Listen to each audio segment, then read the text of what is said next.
Hello, everybody.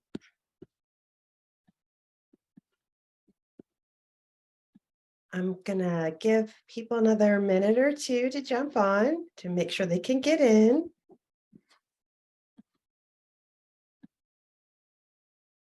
I have to admit, I was relieved to see people able to use the link, so that's a good sign. All right. I'm also gonna adjust a few things on my laptop so I can see everybody.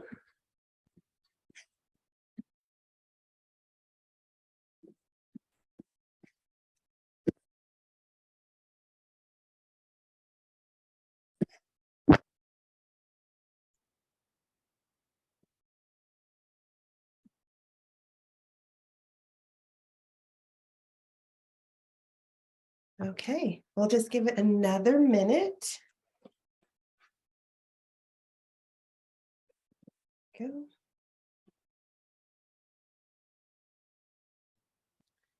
Oh, let me open the chat also, just in case.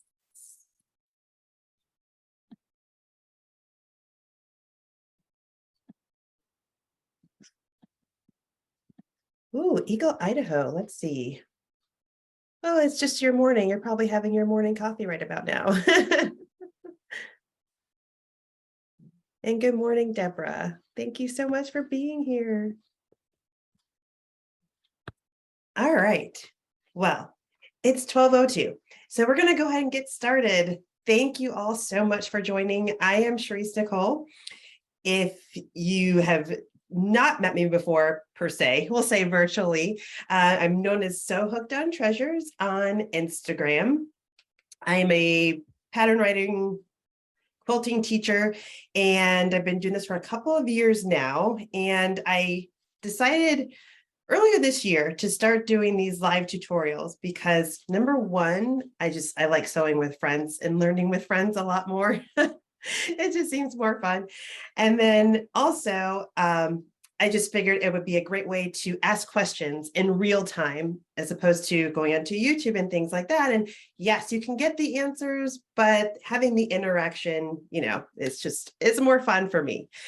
I hope you find it that way too.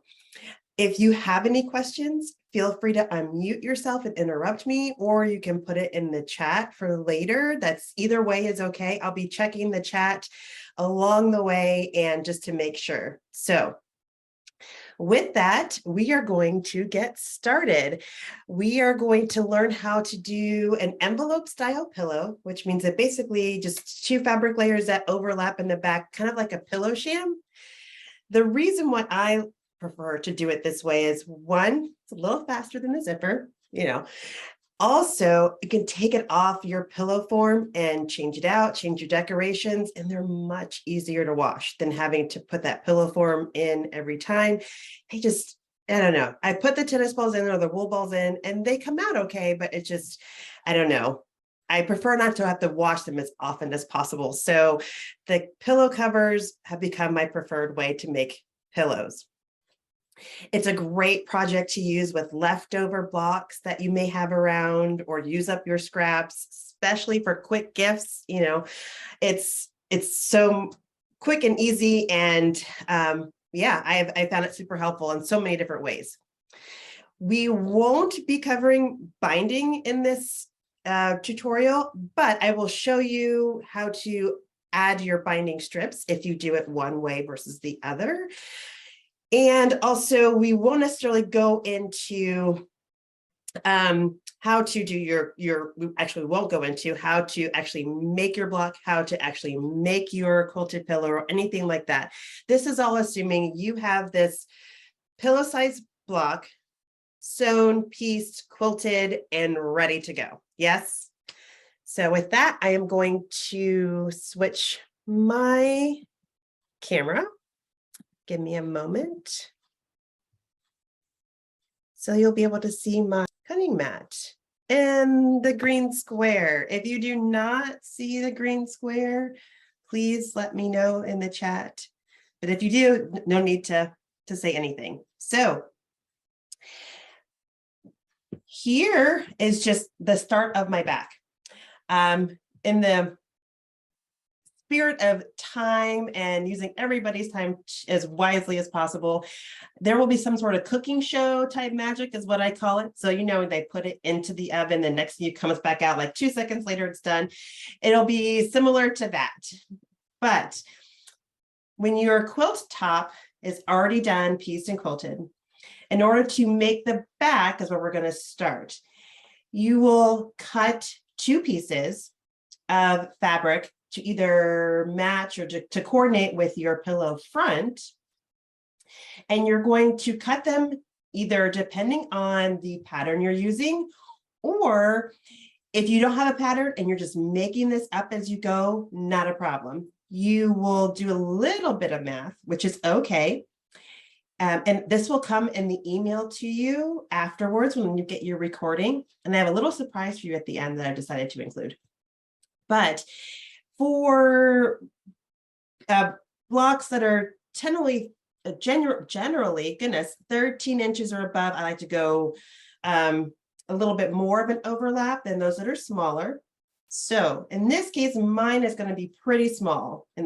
And to start with, I've cut my piece already. I will send you the measurements again, so that way you have them and to be able to do that math. But I have done the math at this point. And I'm going to take my back pieces. There will be 2 of them because remember, they're going to be overlapping, but just to show you, I'm the one.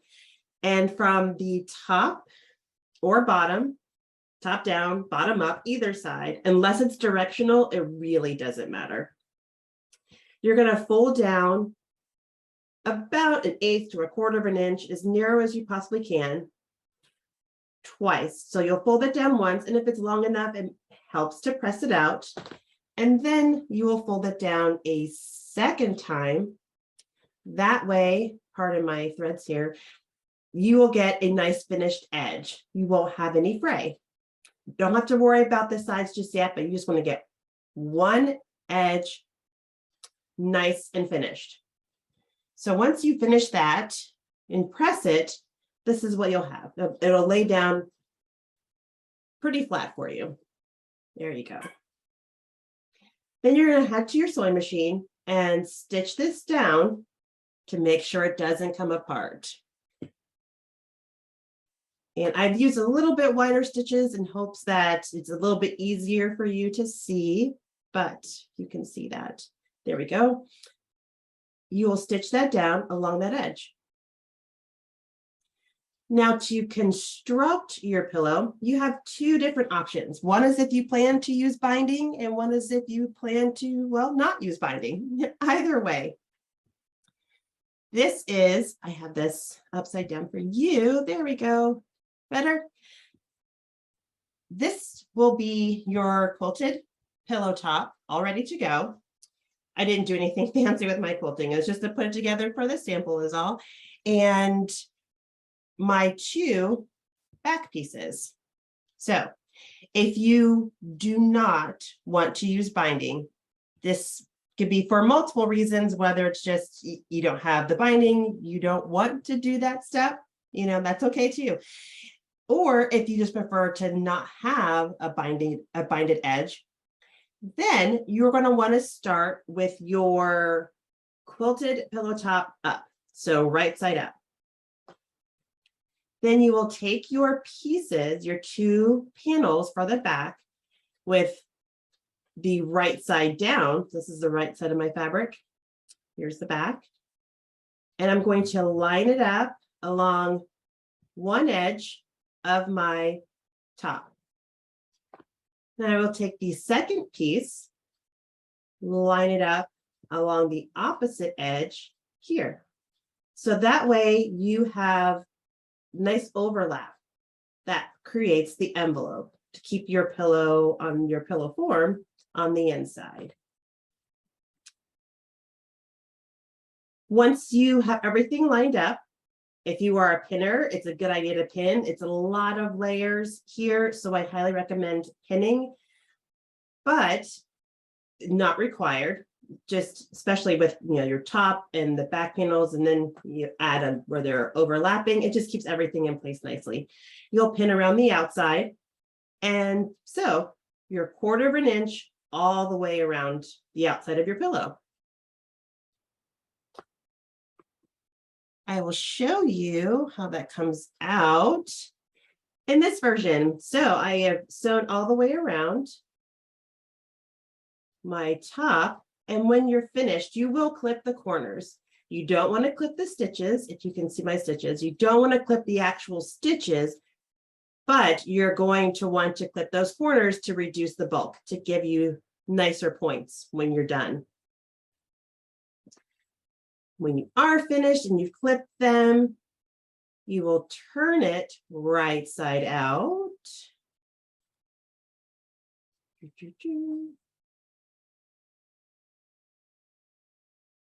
Sorry, there we go.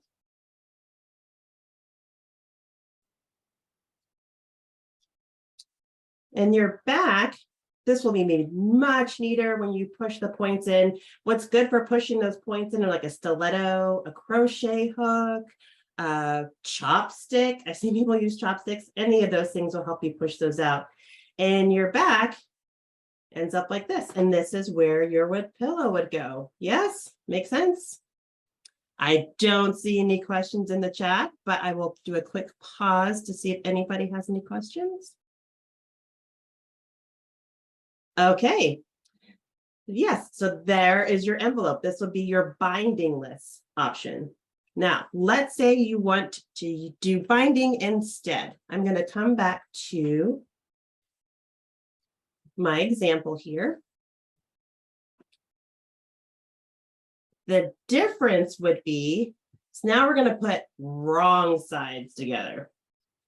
In doing so, I'm putting the wrong sides together, meaning this is the back of your pillow top, your back two panels lined up the exact same way. The only difference is the right side of the fabric is facing up. Now I have just some scrap binding that I'm going to use for our example. You could either sew it your 1/4 an inch all the way around first, or save yourself a step, go ahead and start your binding also as you're going around.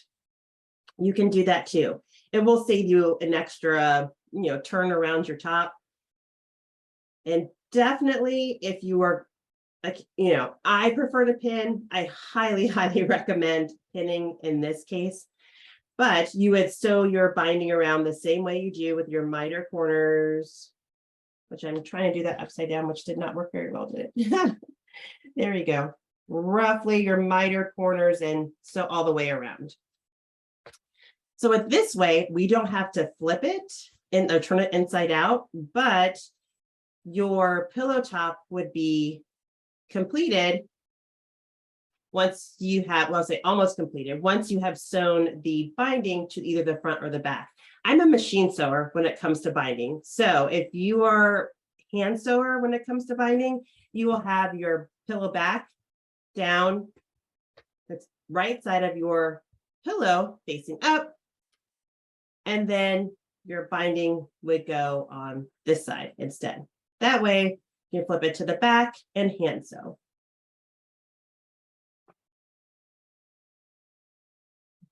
Those are the two my preferred, and I think the easiest ways to actually make yourself a quilted pillow. Are there any questions? I'm looking in the chat and I don't see any.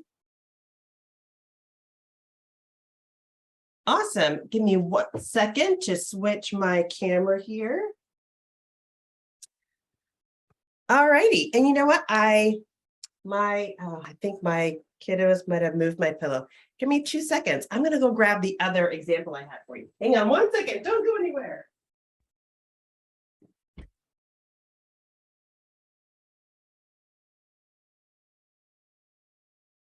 My kiddos like to read with the pillows and the books on their lap, so that's where it was in the reading chair. But this is the most recent one I did. I did the binding in this example. And here's the back with the envelope in there. and just the pillow on the inside. So you can do this with just about any, blocks that you have, even some of the smaller ones, like the size that I was using, like this size, you could make pin cushions with that. It's great size for those. Oh, Denise has a question. Let's see. If you do binding, do you need to make the squares a little larger? No, actually you don't. You would make the squares for the back panel. I'm assuming that's what you mean. You would make those the exact same size. They don't have to change size. So, because they're just going to fit on the back of your pillow, and you're going to essentially do the same thing. You're only really going to lose, so to speak, that 1/4 inch that you sewed all the way around the pillow. I hope that answers your question.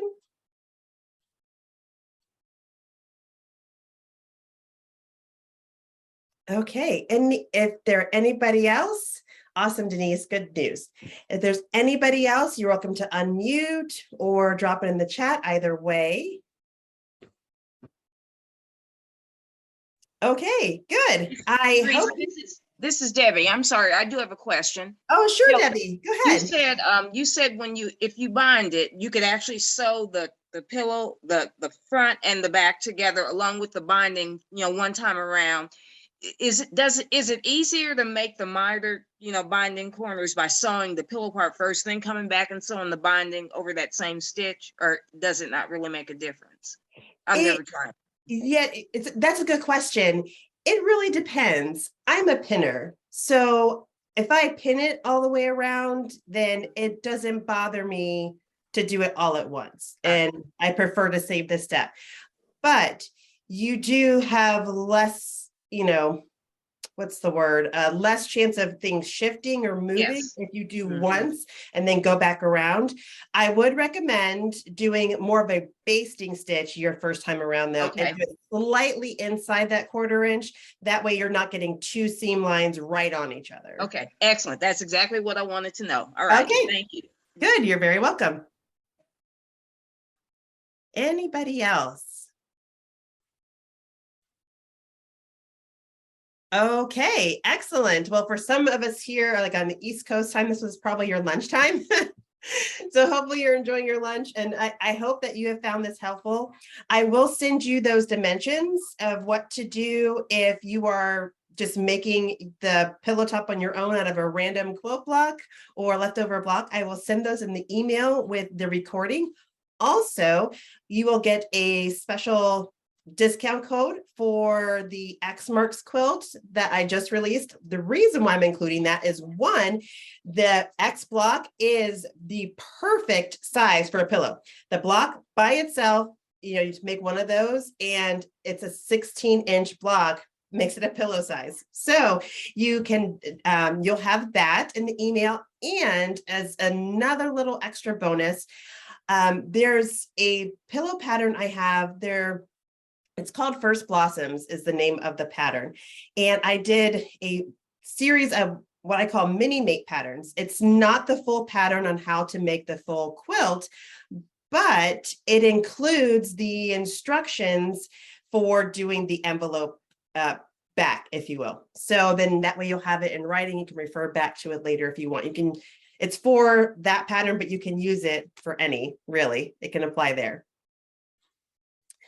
All right. Well, thank you, everybody. You're welcome, Geraldine and Mary. I have really enjoyed our time. If you have any other questions, you're welcome to email me, message me. Either way, I would love to hear from you. And I don't right now, but I am actually working on other options. So if you have any suggestions, Mary, of other things that you would like to see with these kind of live quick tutorial sessions, then yeah, please let me know. I'm open to suggestions. All righty. Well, thanks, everybody. I hope you enjoy the rest of your day and your week, and I will hopefully be seeing you around the Quiltiverse. Have a good one. Bye.